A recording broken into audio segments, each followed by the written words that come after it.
దేవుడు మన జీవితంలో ఎలాంటి కార్యాలు చేసినా అది నా మేలు కోసమే, అది నా మంచి కోసమే, ఆయన చిత్తానికి నేను తల వంచుదాం అని ఎంతమంది నిజంగా హృదయాన్ని సిద్ధపరచుకుని అది నమ్మి ఆయన ఆరాధించే వారంగా ఉన్నాము.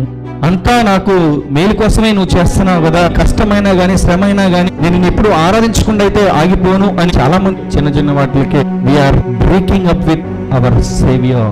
నేను బ్రేకప్ అవుతున్నాను నీతో అని అంటాం కదా. దేవునితో కూడా చాలా సార్లు మనం ప్రతి చిన్న విషయాలకు కూడా చిన్న చిన్న కష్టాలే, చిన్న చిన్న శోధనలే, చిన్న చిన్న శ్రమలే, చిన్న చిన్న ఆశలే, అవి నెరవేరలేదని, కష్టాలు పోలేదని, శ్రమలు పోలేదని, శోధనలోంచి మనల్ని విడిపించలేదనేటువంటి భావనలో చాలాసార్లు దేవునిపై మనం అలిగి ఆరాధించడం మానేస్తున్నాము.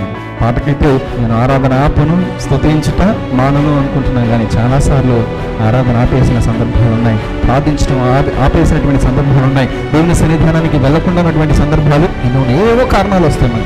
మనకి ఏ రీజన్ దేవుణ్ణి ఆరాధించడానికి మనకు అడ్డుగా ఉండకూడదు.